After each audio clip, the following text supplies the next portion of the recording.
የአዲስ አበባ ከተማ ምግብና መድኃኒት ባለስልጣን አራዳ ቅርንጫፍ የ2018 ዓመተ ምህረት የትንሳኤ በዓልን ምክንያት በማድረግ ለገበያ የሚቀርቡ የምግብና መጠጥ ምርቶች ላይ ጥብቅ ቁጥጥር እያደረገ ነው። ባለስልጣኑ በዛሬው ዕለት በአራዳ ቅዱስ ጊዮርጊስ ባዛር በሆቴሎችና በሱፐር ማርኬቶች ላይ ድንገተኛ ፍተሻ አድርጓል። ቁጥጥር የሁሉ ጊዜ ስራችን ቢሆንም ዓመት በዓል በሚመጣበት ጊዜ ደግሞ አንድ የዓለም አቀፍ ሕግ አለ። ከእርሻ እስከ ጉርሻ የሚባል አሰራር አለ። ምርቶች ምንጫቸው የት ነው የሚለው ምንጫቸው መታወቅ አለበት።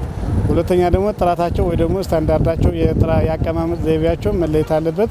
ሶስተኛ ደግሞ የሴፍቲ ኤንድ ኳሊቲ የምንለው ለህብረተሰብ ወይ ደግሞ ለሰው ልጅ ምግብ መጠጥ ሁሉ የተሳካ ነው ወይ ብሎ መውሰድ ይቻላልና እነዚህን ለማየት ነው የመጣነው። ለጤና አደገኛ የሆኑ ምርቶች ለገበያ እንዳይቀርቡና ድርጊቱን የሚፈጽሙ ከተገኙም በንግድ ተቋማቱ ላይ ህጋዊ እርምጃ ለመውሰድ ነው ተብሏል። የቁጥጥር ስራው በበዓላት ወቅት የሚታየውን ከፍተኛ የፍጆታ ፍላጎት ተገን በማድረግ ጥራት የሌላቸውና የአገልግሎት ዘመናቸው ያለፈባቸው ምርቶችን ወደ ገበያ የሚያስገቡ አካላትን ለመግታት ያለመ ነው ተብሏል። ጥራቱ የጠበቀ ሴፍቲ ኤንድ ኳሊቲ ወይ ደግሞ ጥራቱ የጠበቀ ምርት አገልግሎት ለተደራሹ ህብረተሰብ እንዲደርስ ለማድረግ ነው አሁን እየዞርን የሰነበት። ጉዳዩ ከንግድ ትርፍ በላይ በቀጥታ ከዜጎች የጤና ደህንነትና ከመንግስት የቁጥጥር ስርዓት ጥንካሬ ጋር የተያያዘ መሆኑ ለዘመቻው ልዩ ትኩረት ተሰጥቶታል።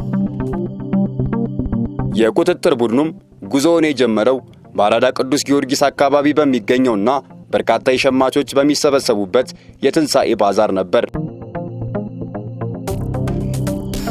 በስፍራው በድንገተኛ ፍተሻ የተጀመረው ስራም በሂደት ወደ ሰፈሩ ትልልቅ ሆቴሎችና ሱፐር ማርኬቶች ተስፋፍቷል።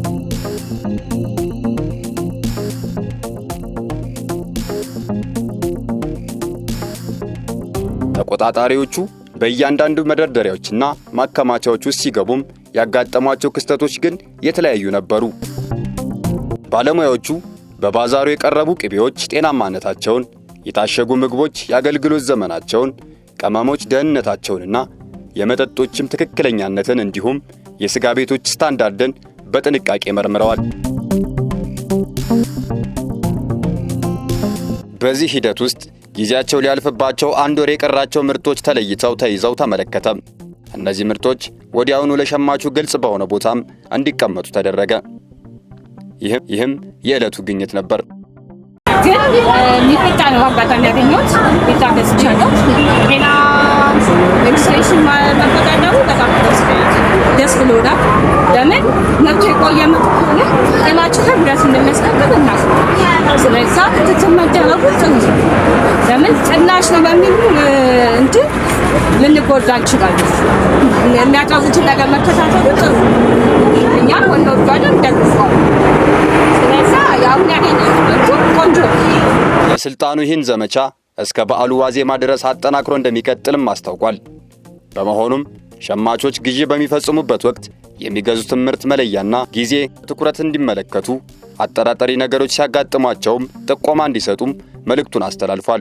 የሚበላውን የሚጠጣውን ጥራቱን የተቀመጠበት ቦታና ከአዳልትሬት ወይ ደግሞ ከተደባለቁ ባዕድ ነገሮች ነፃ መሆኑ አረጋግጦ እንደዚህ አይነት ችግር ሲያጋጥመው ደግሞ ለአራዳ ምግብና መድኃኒት ባለስልጣን ብሎ ወይ ደግሞ ለአዲስ አበባ ምግብና መድኃኒት ባለስልጣን 8864 መጠቆም የሚችልበት ሁኔታ ይኖራል።